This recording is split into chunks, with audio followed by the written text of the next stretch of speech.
네, 오늘 저희가 함께 나눌 말씀이 지금 봉독한 사도행전 19장 11절부터 20절까지 말씀이 근거해서 제목은 하나님이 다 하셨습니다 라고 정했습니다. 우리가 하나님이 하셨습니다. 이런 표현은 교회에서 자주 쓰는 표현 중에 하나죠. 정말 하나님의 은혜로 큰 일을 마쳤을 때 돌이켜나니 내가 한 것이 아니었구나라는 고백을 하게 됩니다. 제가 대학 때 아주 좋아했던 감리교 목사님 중에 이현주라는 분이 계셨어요. 지금 나이가 이제 한참 많이 되셨지만 그분이 훌륭하시긴 한데 보니까 이렇게 사시면서 실수도 하신 것들이 또 있으시더라고요. 근데 아무튼 자서전적인 책을 하나 내셨었는데 벌써 한 20년 가까이 전인 것 같습니다. 근데 그 책 제목이 돌아보는 걸음마다 하나님의 은혜였네. 뭐 이런 제목이었습니다. 잘 했던 적도 있고, 근데 그분이 결국 이렇게 그 삶이 이렇게 순탄하시지는 않으셨는데 좋은 글도 많이 쓰시고 영향도 많이 미쳤지만 개인적으로 삶이 이렇게 순탄하지 않았지만 그 긴 여정을 돌이켜 나서 보니까 자기가 자기 혼자 걸어온 길인 줄 알았는데, 혹은 자기가 잘해서 개척한 그 일인 줄 알았는데, 그게 보니 그 걸음마다 하나님의 은혜가 있었구나. 그래서 내가 온 길, 혹은 나 혼자 온 길이 아니라 그분이 동행하셨던 것이구나. 그분이 가능케 하신 거구나. 뭐 이런 고백을 하시게 되죠. 우리가 이제 정상적으로 잘 하나님 안에서 동행한 사람들은 이런 고백을 할 수밖에 없게 됩니다. 그리고 이제 최근에 또 보면, 그렇지만 동시에 그게 너무나 당연한 것이고 마땅한 것이고 또 아름답고 귀한 것이기 때문에 우리가 이제 그런 표현들을 이제 적절한 곳에 적절한 때에 사용하는 것은 즉시 당연한 것이고, 또 그런 그런 고백을 들을 때 같이 사는 것은 다르지만 또 사람이 비슷하기 때문에 다 나름대로 험한 삶을 살아왔던 분들에게는 그런 그 고백의 진정성이 느껴졌을 때는 다 같이 공감하고 다 고개를 끄덕이게 되잖아요. 그래, 맞아. 그게 다 그분이 하신 거였어. 그분이 때문에 가능했어. 그런데 이게 좋은 것, 그 다음에 귀한 것이 이게 엉뚱한 곳에서 잘못 쓰게 되면 이게 또 참 견디기 어려운 상황들이 벌어지게 됩니다.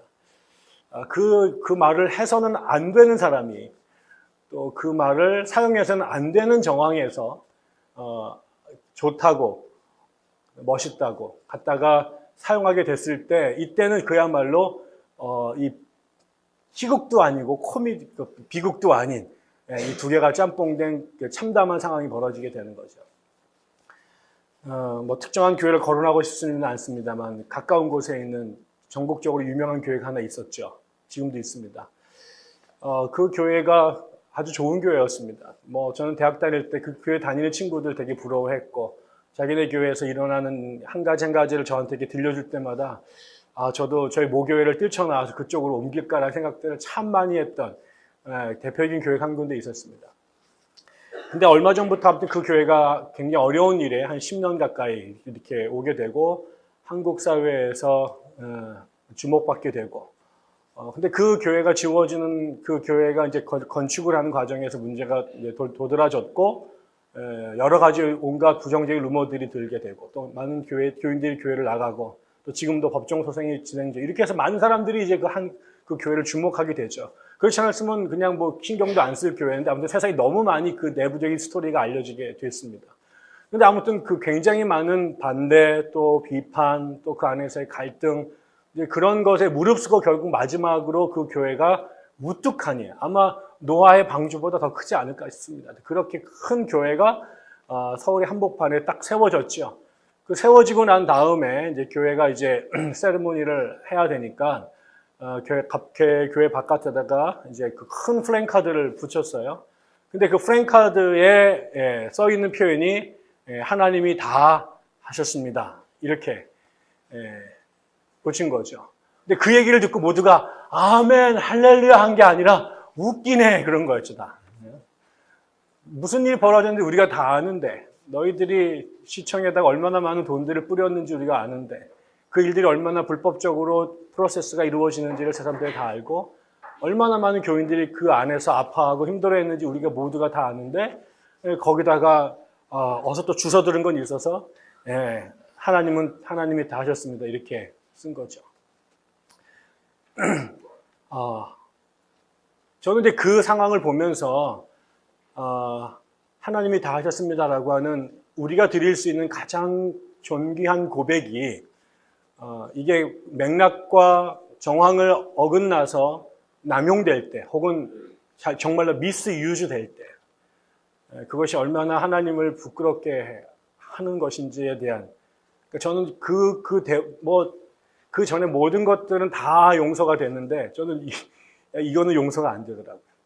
제가 오늘 말씀을 준비하는데 그냥 번개같이 그 생각이 탁 튀어나왔습니다. 제 안에 얼마나 이 깊은 곳에 그 분노가 있는지 저도 잘한다고 말할 때 함부로 제가 비판할 수 있는 자격이 있어서 하는 건 아니지만 그거는 극단적인 케이스였고 우리도 사실은 이 표현이 너무 중요해서 이 말을 한 번은 정말 결정적인 순간에 사용해서 모두가 아멘 하는 소리를 듣고 싶은 게 저도 꿈이고 저도 정말 그 사역을 평생 동안 제가 신학교의 사역이든 목회의 사역이든 정말 다 무사히 마치고 제가 은퇴하는 날 이 고백을 꼭 했으면 좋겠어요. 그래서 우리 모든 교인들이 맞아요. 하나님께서 하셨어요. 라고 하는 그 순간 때로 요거를 사용하려고 꽁꽁 묶어두고 있습니다. 그런데 그때 제가 사용했을 때 다들 웃기네. 이렇게 되면 안 되잖아요. 오늘날 아까 제가 말한 건 극단적인 케이스였고 너무나 많은 곳에서 이 비슷한 코미디들이 한국교회에서 벌어지고 있습니다.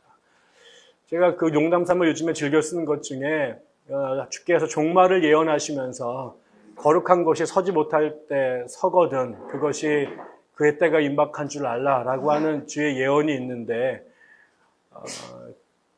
제가 계속 이 자리에 쓰는 게 그 종말의 징조이라는 생각들이 가끔 들기도 하고 또 아까처럼 하나님을 향해 들려줘야 될 존귀한 고백과 찬양이 엉뚱한 곳에서 이렇게 마치 개그 콘서트 벌어지실 때 그렇게 극화되고 되는 것들이 참 우리가 어려운 시대를 살고 있구나. 우리가 중심에서 뭔가 많이 일탈되어 있구나라고 하는 것 이런 생각들을 하게 됩니다. 최근에 대통령이 바뀌고 나서 이분의 일주일의 행보가 그냥 그 사사건건 그냥 뭘 먹었는지 그냥 청와대 사람들하고 커피 하나 먹은 게 되고 왔는데 영부인이 무슨 그 강정 하나 만들어준 게 기사화되고 이게 되게 그다음에 사람들을 임명하고 대통령이 임명하고 나서 기자회견 때 질문받고 이런 게 다 기사화가 되잖아요. 사실은 그거는 어마어마한 일인 게 아니라 그냥 그거 해야 되는 거잖아요. 근데 이게 워낙 일이 상황이 이상한 데로 많이 갔다 보니까 특별하게 남들보다 잘해서가 아니라 그냥 정상적으로 했는데 그게 국민들한테 충격을 주고 있고 어마어마한 일을 한 것처럼 이거는 우리 사회가 얼마나 뒤틀려 있는가, 얼마나 레일에서 일탈해 있는가를 보여주는 거라면 우리가 이제 하나님께서 다 하셨습니다 라고 하는 이 고백이 사람들한테 코웃음의 것이고 또 잘난 체 하네 혹은 웃기네, 엄청 교만하네, 이런 식으로 역효과를 내는 현실이 하나님 보시기에도 또 그 다음에 함께 이 시대에 교회를 다니는 사람으로서 마음이 참 아픕니다. 그러면 우리가 하나님께서 하셨다라는 표현이 언제 쓰여져야 될까? 그리고 정말 저게 하나님께서 하신 건가? 아닌가를 어떻게 알 수 있을까? 성경에서 말하는 정말 하나님이 하신 일과 그렇지 않은 일의 리트머스 시험지는 뭘까? 라고 하는 것을 오늘 이제 바울이 에베소에서 하셨던 사역을 근거로 잠시 살펴보려고 합니다. 네, 오늘 이 이야기는 참 간단하게 10절에 거쳐서 이렇게 묘사가 되어 있습니다만은 되게 재밌는, 아까 강 집사님 표현대로 재밌는 이야기입니다. 여기 시작이 하나님께서 바울을 통해서 놀라운 기적을 행하셨다라고 이제 11절이 시작이 되고, 그래서 이제 얼마나 놀라운 일을 행하냐면 바울이 손을 얹고 기도하면 온갖 질병이 낫고 귀신들이 쫓아나게 됐죠. 그게 더 상황이 강화되니까 나중에 그 바울의 몸 안에 소유해 있었던 그의 손수건이나 어디는 앞치마, 어디는 무슨 목도리, 뭐든 아무튼 뭐 그 위에 종이 조각, 아니 그게 천 조각마저도 이렇게 갖다가 되면 바울이 안수하는 것과 동일한 효과가 나타나기 시작을 했다. 그랬더니 이런 일들이 막 벌어지게 되자 유대인들 중에 그 바울에게 동조하지 않고 예수를 믿지 않는데도 동정업종에 종사하시는 분들, 여기 보면은 표현이 뭐 마술사라고 되어 있고 다른 버전에는 귀신을 쫓아내는 일을 하시는 분들 이렇게 되어 있는데 그냥 우리식으로 말하면 그냥 퇴마사일 거죠. 종교의 이름으로 악귀를 쫓아내는 그런 쪽에 계신 분들, 그분들이 특별히 유대교 버전으로 가셨던 분들이 계셨고 그 중에 특별히 제사장 아들 7명이 그쪽에 이제 뭐 가문에 그런 피가 흐르는지 아무튼 그쪽으로 이제 하셨는데 이분들이 갑자기 이 바울이 하던 것을 벤치마킹을 해서 전에 자기가 하던 일과 달리 이제 그 바울을 흉내내서 예수의 이름으로 비슷한 영업을 이제 하시게 된 거죠. 네, 이렇게 되면서 이제 이게 커지게 됐는데 어느 날 정말 귀신 들린 사람이 이제 턱 앞에 가서 이 아들들이 그 영업을 하려고 하니까 이 사람들이 내가 예수도 알고 바울도 아는데 넌 뭐야 이 새끼 이러면서 훅 이렇게 들어가지고 얘네들이 이제 옷이 다 벗겨지고 개망신을 당하고 쫓겨났다. 뭐 이거를 보고 그 지역에 있는 주민들이 굉장히 깜짝 놀랬고 많은 사람들이 회개하고 예수를 믿고 또 하나님 앞에 영광을 돌렸다라는 게 이제 오늘 간단한 스토리입니다. 저는 요 이야기를 우리가 11절이 뭐라고 시작이 되냐면 하나님께서 바울의 손을 빌려서 비상한 기적들을 행하셨다. 겉으로 볼 때는 바울이 행한 거지만 성경은 분명히 하나님께서 바울을 통해서 당신의 일을 행하셨다라고 이제 누가가 기록하고 있습니다. 그러면서 바울을 통해서 행하신 하나님의 일이 뭐였는가, 그리고 그것에 영향이 뭐였고 결과가 뭐였는가라는 것을 이제 쭉 이렇게 짧은 스토리로 정리하고 있죠. 저는 오늘 이야기를 세 가지를 일단 구분해서 설명을 한번 해보고 싶은데요.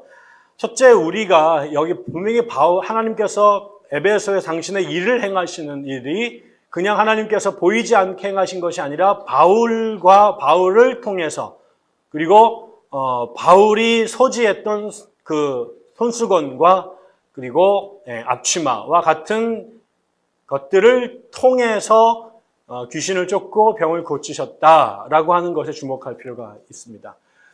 하나님께서는 보이지 않으시죠. 하나님은 영이십니다. 그래서 보이지 않기 때문에 만질 수 없기 때문에 칸트나 이런 사람들은 우리가 이 문제를 신학에서 다룰 수 없다라고 던졌죠. 그래서 이거를 윤리학의 문제로 종교로 환원을 시켰는데 아무튼 하나님은 보이지 않아요. 그런데 하나님께서 이 세상을 보이지 않는 하나님께서 보이는 세상을 만드셨어요. 감각으로 확인할 수 있고 경험할 수 있는 세상을 만드셨어요. 그리고 이 보이는 세상을 움직이시는데 하나님 영이신 성령이신 하나님께서 역사를 하시지만 그 역사의 도구가 반드시 보이는 사람 혹은 사물들을 통해서 하나님께서 일을 하신다라는 거죠. 제가 전에 들었던 이야기 중 많은 사람들이 오해하는 게 있습니다. 하나님께서 행하시는 것이 사람과 상관이 없는 것처럼 뭔가 하나님께서 초자연적으로 신령하게 역사하신다는 게 사람과 사물을 도구로 사용하시지 않는 것처럼 생각하는 사람들이 굉장히 많이 있습니다. 예를 들면 예전에 제가 80년 다닐 때 굉장히 유명했던 어느 의사이신 분이 간증을 많이 드신 분이 계셨어요. 미국과 한국을 왔다 갔다 하시면서. 근데 이분이 서울 의대를 나오셨는데 간증하는 걸 제가 들었더니요. 하나님이 얼마나 놀라우신 분이냐. 내가 내일 의학과에서 시험을 봐야 되는데 공부를 많이 못했다는 거예요. 그래서 밤에 잠잘 때 내일 시험 볼 교과서를 머리에 비고 잤는데 그 다음날 아침에 시험을 보러 갔더니 이게 다 기억이 나가지고 100점 맞았다. 이런 얘기를 이제 간증을 하시는 걸 제가 직접 제 귀로 들었습니다. 그러니까 사람들이 우와, 그러니까 우리 애들은 아버지가 목사니까 내가 공부 못해도 아빠가 수업 전날 안수만 해주시면 놀라운 기억력을 하게 하셔서 내가 전국 수석을 하게 될 거라고 생각하게 경향이 있는지도 모르죠. 근데 그런 이야기들을 버젓이했고 그렇게 생각을 하는 사람들이 실제로 많이 있습니다. 왜 보이지 않는 공부하지 않는 않고 그냥 머리에다가 그냥 그 교과서를 대고 자면은 여기 있는 게 전부 다 이렇게 트랜스퍼가 되는 그런 세상이 얼마나 좋을까. 그냥 제가 지나가다가 이렇게 ATM기 손만 대도 그냥 돈이 막 떨어지고, 제가 지나가다 이게 국민에 딱 붙잡고 하나님 우리 가운데 성도들이 어려우신데 주님 이거 저쪽으로 보내주옵소서. 그러면 다 이렇게 뱅크 어카운트가 이렇게 옮겨가면 얼마나 좋겠어요. 하나님 그렇게 안 하십니다. 하나님 그렇게 하셨을 리가 없죠. 그렇게 하시지 않습니다. 하나님께서도 지금 에베소에 귀신 들린 사람들이 수도 없이 많았는데 그 사람들을 그냥 위에서 천국에서 무슨 뭐 전파를 막 방사선을 쏴가지고 귀신들 쫓아낸 게 아니라 바울을 사용하십니다. 인류를 구원하신 하나님께서 그냥 천국에서 결제 딱 하고 그냥 모든 죄 없어 하고 딜릿 딱 누르시면 좋을 것 같은데 주님 보내십니다. 그리고 십자가에서 올거지 고난을 당하게 하시지요. 보이지 않는 하나님께서 다 우주를 주관하시지만 당신께서 그 일을 해가시는 데는 우리를 당신의 파트너로 선택하셔서 지질이 궁상인 우리들을, 불완전한 우리들을, 부실한 우리들을 들어서 당신의 놀라운 일들을 행하시는데 사용하십니다. 여기서도 하나님께서 일을 하시는데 누구를 선택하시냐면 바울을 통해서 바울이 손을 얹게 하십니다. 보이지 않는 하나님의 손이 바울의 손이 되게 하셔서 바울의 손을 통해 하나님의 손길을 느끼게 하시는 거죠. 영이지만 육을 갖고 있는 우리들에게는 육이 필요합니다. 우리에겐 영도 주셨지만 우리를 영적인 존재로만 만들지 않고 육적인 부분을 함께 만드셔서 새로운 존재로 만드셨어요. 우리에게는 영적인 영향과 함께 우리의 감각적인 만족이 대단히 필요한 것이죠. 그래서 하나님께서 그냥 가지 않고 꿈에 나타나가지고 내가 고쳐줄게라고 말하지 않고 바울이라고 하는 당신의 도구를 구체적으로 보내셔서 그 아픈 사람들의 부위에다가 당신 대신 손을 얹게 하십니다. 손을 얹어주셨죠. 그리고 바울을 썼을 뿐만 아니라 여기 보면 바울이 쓰던 손수건과 앞치마도 동일한 기능을 하는 도구로 썼습니다.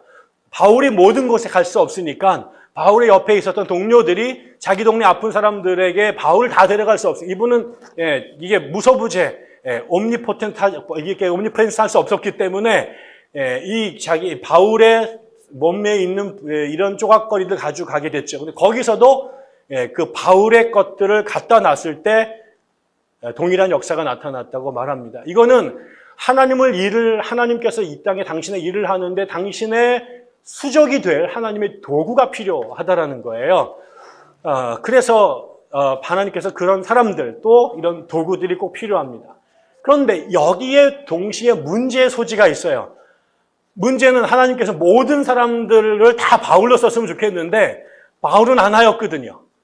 그러니까 바울이 수많은 사람들 중에 내가 하나님께 선택받았다라고 하는 요 부분에서 이상한 생각이 들어오기 시작을 하게 되는 거죠. 수많은 사람들 중에 설교는 저만 하거든요. 그러니까 제가 여러분하고 구별되죠. 여긴 조그만 교회지만 이게 10,000명짜리 교회.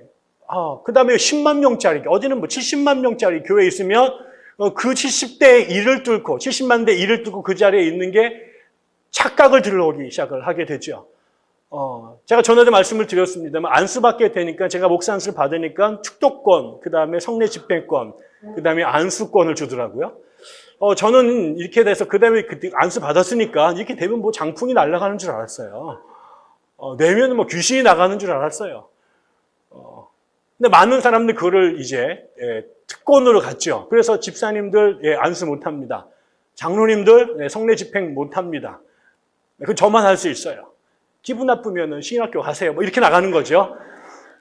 그러면서 이 사람들이 특화된 혹은 자기만이 특별화된 존재로 착각하는 경우가 굉장히 많죠. 오늘날 한국교회의 비극은 바로 여기서 신학교 나와서 목회하고 있는 목회자들이 그 다음에 그가 제법 그건 크고 작음을 떠나서 이 자리에 서 있다라고 하는 것이 굉장한 특혜를 갖고 있는 것 혹은 특별한 권한을 갖고 있는 것처럼 착각하게 됩니다. 그래서 양 목동을 시켰더니 지가 양 주인 행사를 하게 되면서 한국교회 문제가 거기 다 있어요. 그런데 오늘 바울이 그 기록에 보면 이게 얼마나 웃기는 일이냐면 하나님께서 바울을 선택하신 것이 바울이기 때문에 선택한 게 아니에요. 우리가 전에도 우리가 출애굽기를 배웠지만 모세이기 때문에 하나님께 선택한 게 아니에요. 하나님이 선택하면 모세가 되는 거예요. 하나님이 선택하면 바울이 되는 거예요. 바울이기 때문에 수많은 사람들 중에서 서류 전형해가지고 뽑아서 요 정도면 내가 쓰겠다라고 한 게 아니라 바울이 아니라 사울이든 아니면 5월이든 6월이든 이런 사람들을 갖다가 쓰면 그 사람이 바울이 되고 그 사람이 모세가 되는 거죠. 그 증거가 뭐냐면 하나님께서 바울이 행하신 그 일을 바울만 행한 게 아니라 바울의 몸에 붙어있던 손수건도 그 일을 하게 하십니다. 하나님의 눈에는 바울과 손수건이 같은 거예요. 많은 사람들은 바울의 몸에 붙었기 때문에 그 바울의 몸에 붙었던 손수건이 신령한 손수건이라고 생각하는 사람들이 있는데 이건 큰 착각입니다. 제가 여기서 하나님께 주시는 메시지는 웃기지 마. 바울이나 손수건이나 내겐 똑같아. 내가 바울을 쓴 거는 바울이기 때문이 아니라 손수건이나 바울이나 그게 중요한 게 아니라 그게 누구에 의해서 쓰여졌느냐. 바울이 썼기 때문에 능력이 나가는 게 아니라 하나님께서 함께 하시면 바울이 행하는 것이나 손수건이나 바울과 상관없이 그 모두가 하나님에 의해 동일한 기사와 이적의 도구가 될 수 있다는 거죠. 이 자리에 서 있는 사람들이 그만하기 때문에 쓴 게 아니라 그냥 여러 개 걸린 것 중에 손수건과 그 중에 이렇게 하나 뽑았는데 그냥 걸린 거예요. 제가 특별해가지고 이 자리에 있는 게 아니라 하나님께서 혜성이를 갖다 놓으면 혜성이가 이 자리에 일을 하는 것이고 잠자는 서연이를 갖다 여기다 놓으면 그 아이가 또 깨어나서 일을 하시는 거고. 나도 무지 잤어 옛날에. 난 37살까지 잤어. 괜찮아. 그런 거죠. 우리가 속지 않았으면 좋겠습니다. 만적이 난을 일으키면서 왕후장생의 씨가 있느냐고 말했는데 하나님의 일을 하는 사람들은 씨가 있는 게 아닙니다. 그게 사독의 집안의 피가 흐르기 때문에 아론의 피가 흐르기 때문에 레위인 집안의 피가 흐르기 때문에 되는 게 아니라 걸러다니는 돌멩이도 떨어져 나가는 종이 조각기도 헝겊 조각도 하나님께서 붙들어 쓰시면 그가 바울이 되고 그가 모세가 되는 것이다. 그렇기 때문에 이 자리에 올라와서 사용되는 사람이 절대로 다른 사람들 앞에 폼 잡아서는 안 되는 것이죠.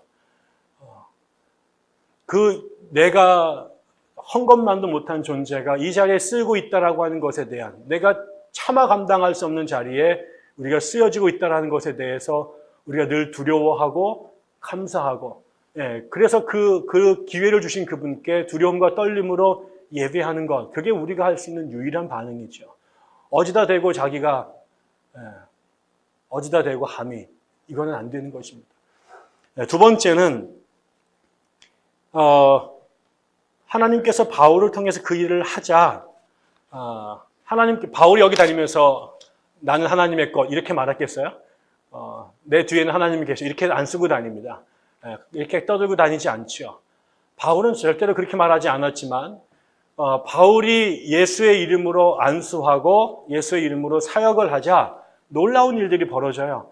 첫째는 그 사역의 혜택을 입었던 사람들이 알았을 거 아니에요. 바울이 분명히 내가 하는 것은 내가 하는 게 아니라 예수께서 행하시는 거야.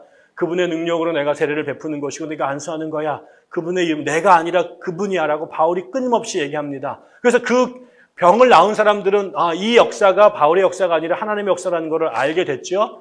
그런데 놀라운 것은 그 다음에 나오는 이 제사장의 7 아들이에요. 얘네들은 지금 바울을 따르지 않던 사람들입니다. 지금 바울이 가는 곳마다 바울을 따르는 사람도 있었고 바울을 반대하는 사람이 있었고 둘 다 유대인들 안에 있었고 이방인들 안에 있었습니다. 그런데 이 사람들이 분명히 예수님의 이름을 따랐다라고 나오지 않아요. 왜 그러면 만약에 이 사람들이 예수를 따르는 사람이었다면 이거를 이렇게 구분해가지고 이상한 사람들로 몰지 않았을 거예요. 문제는 뭐냐면 바울이 전하는 복음에 반대하거나 부정하거나 적대했던 사람들이에요. 그래서 바울을 무시하고 바울을 이단 취급했어요. 그런데 바울이 예수의 이름으로 기사와 이적을 행하고 막 귀신이 나가고 막 난리가 나고 센세이션이 일어나니까 아까 말한 이 동정업종에 일하던 애가 자기 쪽엔 지금 영혼 8위를 알리고 이분의 이 관훈 장군이 안 내려오시는데 여기서는 막 엄청나게 막 작두를 타는 일들이 막 벌어지는 거죠 지금. 그러니까 자기도 했지만 자기는 사실은 뒤에 보면은 많은 책을 불살랐다라고 하는 거는 배워서 하는 거예요. 예, 배워서 돈 주고 어디 가가지고 트릭을 배운 거죠. 그래가지고 그거 갖고 했는데, 예, 그래가지고 돈을 제법 벌어 그런 일들을 했었는데, 자기 쪽에는 파리를 날고 있는데 갑자기 손님이 이쪽에서 저쪽으로 싹 빠져나간 거죠. 그러니까 자기가 계속 자기의 전통적인 방법으로 해가지고는 안 되겠다. 그래서 지금 신제품을 이렇게 배우기 위해서 이쪽으로 가가지고 몰래 배운 거죠. 가만히 보니까 이쪽이 뭐냐, 이게 자기랑 비슷한 것 같은데 현상은 비슷한데 이게 방법이 다른 거예요. 원인이 다른 거예요. 보니까 뭐냐, 새로운 주문이 들어온 거죠.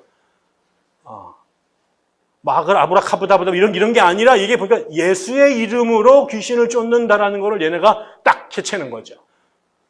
그래가지고 와가지고 나도 이쪽이다. 나도 최신 거 들어왔다. 이래가지고 자기도 이제 예수의 이름으로 귀신을 쫓기 시작을 한 겁니다. 두 번째죠, 이게. 하나는 바울의 사역에 공감해서 기도받고 병을 나은 사람들이 이 일이 하나님이 행하신 거구나 알았어요. 근데 두 번째로는 전혀 이 일에 동의하지 않고 오히려 적대적이었던 사람들, 그러나 같은 업종에서 일을 해서 밥을 먹고 살던 사람들이 자기가 볼 때에도 내 거보다는 저게 훨씬 더, 저쪽이 더 용하다, 저쪽이 더 능력이다, 저게 좀 더 잘 된다라고 안 거예요. 그래서 자기가 하던 것을 버리고 이쪽으로 갈아탑니다. 세 번째는 귀신이 들린 사람들이 알아요. 하나님의 영에 붙잡힌 사람들이 아니라 귀신의 영에 붙들려서 이런 귀신의 악마에게 붙잡혀서 지금 치료의 대상, 죽기의 대상이 된 사람들도 이 일이 지금 하나님이 행하시는 일인지 귀신이 행하시는지를 정말 귀신같이 알아듣는 거죠. 그래가지고 보니까 여기에 짝퉁이 와서 예수의 이름으로 쇼를 하는데 가만히 보니까 이거는 거짓말이에요. 그래서 뭐라고 그래요? 내가 예수도 알고 바울도 안다. 넌 소속이 어디냐? 그래가지고 덮쳐서 얘들을 망신을 줍니다. 옷을 다 벗겨버려서 쫓아내죠. 여러분 여기 보세요. 하나님이 행하시는 일은 하나님이 행하시는 일에 은혜를 입은 사람들이 압니다. 저 일이 거짓말로 하는지 정말 이게 하나님이 하시는 일인지 하나님의 영을 갖고 있는 사람들이 보면 알아요. 그런데 여기를 속일 수도 있어요. 그런데 하나님이 행하시는 일은 하나님의 일에 적대적인 타종교나 사이비 애들도 압니다. 저게 하나님의 영으로 하는 것인지 어디서 배워가지고 하는 것인지 거짓말로 하는지 적어도 같은 요쪽의 일을 하시는 분들은 압니다. 영의 세계가 있다라고 하는 것, 기도하는 것, 영적인 능력이 있다라고 하는 거 아는 것, 그것이 무속인들도 있고 불교인들도 있어요. 전에 그런 얘기 제가 드렸죠. 저희 고모가 굉장히 저명한 무속인이었어요. 근데 이 분이 저한테 오가지고 그러는 거예요. 자기가 그 정해진 날에 산에 기도하러 가는데, 그 삼각산이죠. 무속인들이 중요시 여기는 서울의 삼각산에 기도하러 가는데, 그 기도하러 내려온 거기에 이제 무속인들이 많이 기도하러 갑니다. 그 정해진 날에. 근데 거기 위에 삼각산 기도원이 있었어요. 근데 기도원에서 영빨 세게 받은 아이들이 기도하고 내려오면서 여기에 무당인들이 이렇게 촛불 켜놓고 기도를 하니까 이게 그 신앙을 증거한다고 할머니들을 밀치고 촛불을 발로 걷어차고 이 짓을 한 거예요. 근데 우리 고모도 옆에서 하고 있다가 이게 기가 막혀가지고 쫓아갔다는 거죠. 붙잡고 나가지고 첫마디가 그랬대. 예수가 그렇게 가리키더냐. 닌 애미애비도 없느냐. 아무리 종교가 다르다고 그래가지고 할머니 너보다 니네 할머니 뻘 되는 사람들을 이렇게 폭력을 행하고 남의 신성한 자리에 발로 그 촛대를 짓밟고 이거 예수가 가리키더냐. 아니면 니네 목사가 가리키더냐 이렇게 묻더라고요. 저한테 와가지고 물었어요, 고모가. 동만아, 이게 성경에서 예수가 그렇게 가리키냐 아니면 니네 교회의 목사가 무식해가지고 이렇게 가리키냐. 나는 무식한 무당이지만 도무지 이해가 안 된다. 이게. 내가 생각할 때 예수께서 절대 그렇게 가리켜주실 리가 없다. 무식한 내가 보더라도 그 귀하신 예수님께서 그렇게 가리켜주실 리가 없다. 예수님께서 그렇게 상식도 안 되는 수준의 종교를 이 땅에 보내셨을 건 난 생각할 수가 없다. 무당도 압니다. 그게 예수가 안 시켰다는 거를. 나중에는요, 귀신도 압니다. 우리 생각에 쫓아내야 될 귀신도 보면 이게 하나님이 행하신 일인지 사람이 행한지 압니다. 나중에 어떻게 돼요? 그 동네 모든 사람들이 알았습니다. 바울의 저 일은 하나님 행하신 것이다. 우리가 누구는 속일 수 있어요. 잠깐 속일 수 있어요. 왜? 현상이 비슷하거든요. 현상학적으로 비슷하거든요. 그러니까는 전에 우리 목사님이 행하셨던 거랑 예수님이 행하셨던 거랑 결과적으로 비슷하네. 겉으로 드러나는 모습이 비슷하네라고 해서 모르는 사람들 한두 명 속일 수 있어요. 자기가 권세를 갖고 있는 사람들을 쇠뇌해서 속일 수는 있어요. 그러나 세상을 속일 수는 없어요. 세상에 허술한 것 같고 관심을 못 갖는 것 가져도 행해지는 모든 일들이 하나님의 영으로 이루어진 일인지 아니면 저거는 탐욕스러운 인간이 사기를 행한 것인지 보면 압니다. 우리 안에서 알 수 있고요. 다른 사람들도 알 수 있고요. 귀신도 알 수 있고요. 그 다음에 세상의 모든 사람들이 압니다. 내가 여기다가 캐치프레이즈를 하나님이 하셨습니다라고 해서 하나님이 하시는 일이 되는 게 아니라 그게 정말 하나님이 행하셨으면 하나님이 행하신 그 일에 세상의 모든 살아있는 것과 죽어있는 것까지 보이는 것과 보이지 않는 것도 그것이 하나님이 행하신 줄 압니다. 그것을 교활한 인간의 혀로, 교활한 인간의 궤변으로, 교활한 인간의 공작으로 아니다라고 아무리 아우성을 쳐도 그것이 하나님의 진리와 인간이 만들어낸 거짓을 뒤바꿀 수는 없는 것입니다. 마지막에 한 가지는 하나님의 사역은, 하나님께서 행하신 일은 결국은 하나님이 그 일을 행하시는 모든 궁극적인 목적은 하나님의 나라를 이루시는 거죠. 하나님의 뜻을 이 땅에 이루시는 거죠. 그래서 모든 사람들이 하나님의 나라의 백성으로 하나님의 나라 안에 들어갔을 때만 경험하는 그 놀라운 희열과 감동을 경험하게 되는 거죠. 하나님이 행하셨다고 하는데 그 안에 들어갔는데 마음이 계속 불편해. 하나님이 행하셨다고 말하는데 거기에 계속해서 내 양심에 흔들림이 있어. 하나님이 행하셨다고 말하는데 동의가 안 되고 가는 게 닭장에 끌려가는 것 같은 느낌이 드는 거 있을 수가 없어요. 하나님이 행하시는 그곳은 하나님의 나라가 임하는 것이고 그 하나님의 나라는 세상이 줄 수 없는 그 화평과 안식과 기쁨이 있는 것이고 거기에는 진리와 거기에는 정의와 거기에는 인애와 자비가 흘러나기 때문에 정말 세상이 줄 수 없는 그 평화를 지옥의 한복판에서라도 지옥과 같은 극단적 비극의 상황에서도 하나님의 현존 안에 하나님의 나라가 이루어지는 그 순간에는 다른 차원의 삶을 경험할 수 있는데 하나님의 이름이 하나님의 나라를 그렇게 해서 소리로 한다고 되어지는 것은 아니죠. 오늘 여기서도 보면 무슨 일이 벌어집니까? 바울이 하나님의 능력으로 손을 얹자 그 사람을 붙들고 있었던, 그 사람을 괴롭혔던, 그 사람을 살아있지만 죽은 자로 만들었던, 그 사람이 이 땅에 있지만 이미 지옥의 시민으로 살게끔 만들었던 극단의 고통, 극단의 혼돈, 극단의 아픔에서 벗어나게 했습니다. 그를 장악하고 있었던, 그를 괴롭혔던, 그를 세상에서 미친놈 소리 듣게 만들었던 그 귀신들이 바울이 손을 얹자 쫓겨나가게 되고 그가 자유함을 얻게 됐죠. 그 일들이 세상사 그 일들이 정말 들불처럼 에베소에 흘러 넘치게 되자 많은 사람들이 이 모습을 보고 하나님 앞에 두려움을 느끼고 이 두려움이라고 하는 것은 그냥 극단적인 폭력 앞에 누리는 그 비극적 공포가 아니라 하나님 앞에, 절대적인 하나님 앞에서 경험하는 두려움, 우리가 경외라고 하는 그 두려움이죠. 그래서 어떻게 해요? 자기의 죄를 자복하고 하나님의 백성으로 거듭나는 일들이 벌어졌습니다. 그리고 세상 사람들이 하나님께 찬양하는 일들이 벌어졌습니다. 기독교가 존재한 적이 없었던 그 이교의 땅에 온갖 우상과 거짓과 그다음에 제국의 폭력이 난무하던 그곳에 그다음에 온갖 귀신들과 질병에 의해서 억눌렸던 그 사람들 안에 하나님의 영이 통치하게 되자 그를 눌렸던 개인적이고 집단적이고 국가적인 차원의 그 억압의 사슬이 풀려나가게 되고 그래서 그 억압으로 하여금 그대로 하여금 신음하게 하고 내일에 대하여 아니 지금 삶에 대하여 기쁨을 누리지 못하게 하고 내일에 대한 꿈을 꾸지 못하게 했던 그 사람들 안에 하나님의 영이 날 임하자. 그리고 그들을 억누르던 귀신들이 흩어져 가게 되자. 그들에게는 한 번도 경험하지 못했던 차원의 두려움, 한 번도 경험하지 못했던 차원의 희열, 한 번도 경험하지 못했던 새로운 삶의 희망과 용기가 터져나가게 되죠. 그 결과는 찬양이었습니다. 전에 누가 그럽디다. 대학을 다닐 때 그때 처음에 이렇게 북한에 중국을 통해서 여행하는 길이 이렇게 생겨가지고 백두산에 갔대요. 중국을 통해가지고 제 군대 동기가. 그런데 이제 이 아이가 그 천지에 이렇게 백두산에 올라가가지고 천지를 이렇게 딱 봤는데요.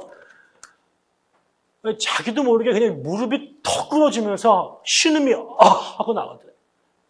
그리고 막 눈물이 그냥 막 쏟아져가지고 그걸 보면서 그냥 엉엉 울었다는 거예요.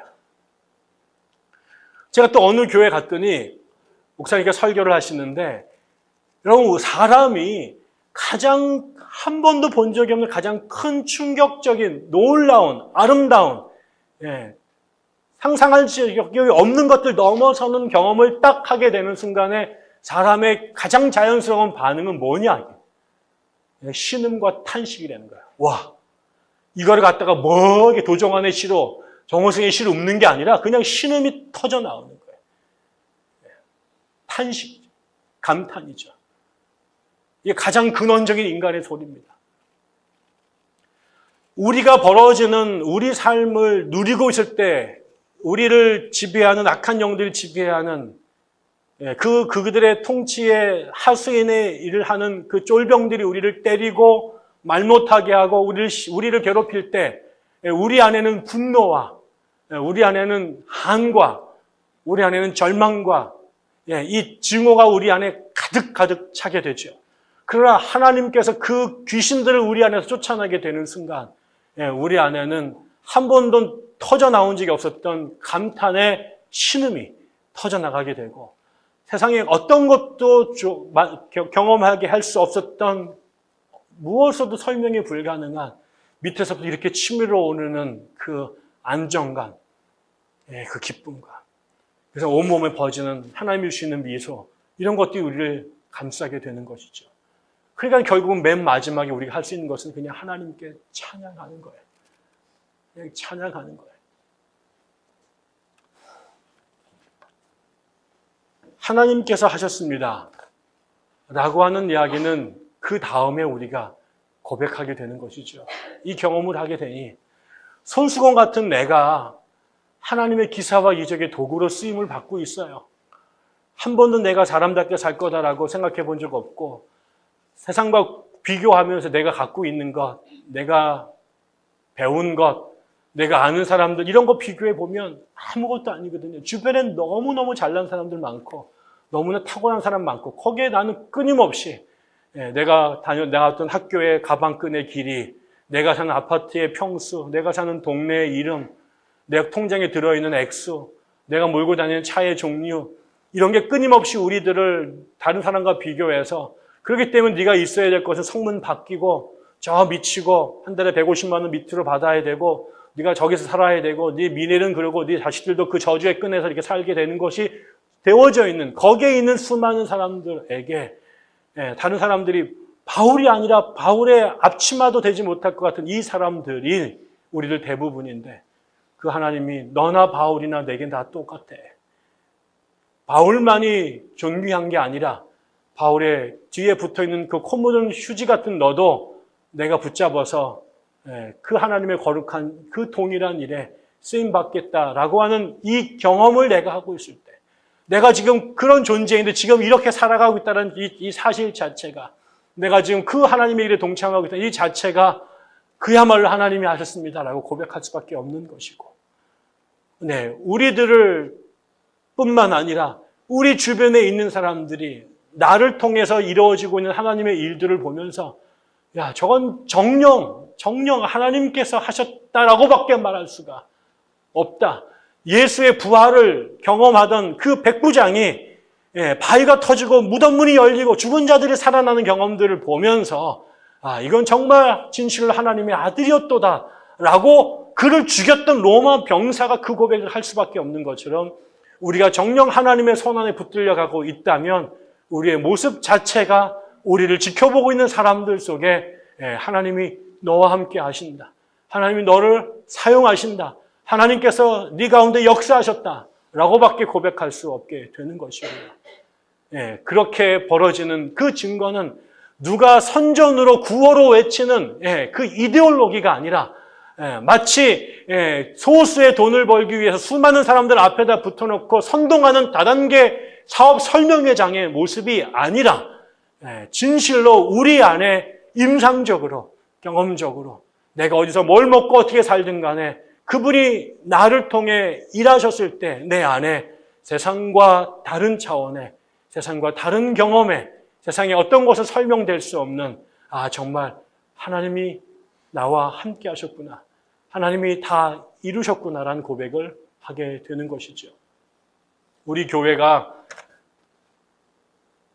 제가 말했죠. 저의 은퇴 기념 날 하나님이 하셨습니다. 나중에 조일사님도 그 고민, 우리 이대희 수님도 그 고민, 그 고백, 여기 있는 젊은 친구들, 민희도 그런 고백. 유학 가잖아요. 공부하러 갔다 오잖아요. 하나님이 행하셨습니다. 난 내가 머리가 좋아서 간 줄 알았는데 처음부터 마지막까지 하나님이 행하셨습니다. 장가 못 간 친구들, 결혼 못한 친구들 있잖아요. 난 못 갈 줄 알았어요. 근데 하나님께서 행하셨어요. 라고 하는 고백이 있어야 될 것 같고. 우리가 처음에 교회를 세우면서 이런 꿈들을 끼웠는데 사람들 생각에 그게 가능해? 불가능해? 허황된 거야? 라고 말했지만 정말 나중에 나도 그런 일이 정말 일어날 줄 몰랐어요. 그런데 하나님이 행하셨어요. 그런 고백이 우리들의 고백이 됐으면 좋겠고 우리 아이들 보면서 저것들이 정말 예수님 만날까? 쟤들이 정말 진정한 그리스도인이 될까? 내 눈에 내 앞에는 너무나 철사선이 없어 보이고 너무 멀어 보이고 남 집 애들 다 구원받는데 우리 애만 구원 못 받을 것 같은 불안감이 있을지 문득문득 제안해 될 때가 있는데 지나고 나니 그 녀석들도 하나님께 사랑하셔서 나는 비록 온전한 그리스도인이 되지 못해 내 아이들에게 전혀 영향을 끼치지 못했지만 하나님께 다 하셔서 나보다 더 훌륭한 그리스도인으로 우리의 다음 때를 이어가는 모습들을 보면서 너를 보니 정말 하나님이 행하셨구나 라고 고백하는 것들이 우리 안에 많았으면 참 좋겠습니다. 기도하겠습니다. 하나님, 정말 고백하고 싶습니다. 배워서 외워서 인형처럼 기계처럼 되풀이하는 진부한 종교적 언어가 아니라 이렇게 외에는 달리 표현할 길이 없어. 아니 이것이 사실이고 진리이기에 내가 마음 또 내 영혼 깊은 곳으로 가장 정결한 영혼의 상태에서 하나님이 다 하셨습니다.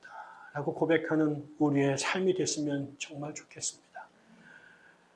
남의 것, 남의 삶 속에 이루어지는 하나님의 일들을 보며 부러워하거나 열등감 느끼는 삶이 아니라 혹은 과거에는 있었지만 언제부터인가 나와 상관없는 남의 언어가 아니라 아닌 과거의 역사의 기록이 아니라 어제나 오늘이나 영원토록 나와 함께 하셔서 우리 안에 있는 모든 억눌리고 억압하며 짓누르는 것들로부터 자유케 하셔서 우리뿐만 아니라 세상에 살아있는 모든 생명들이 함께 고백하며 찬양하는 그 고백 하나님이 다 하셨습니다.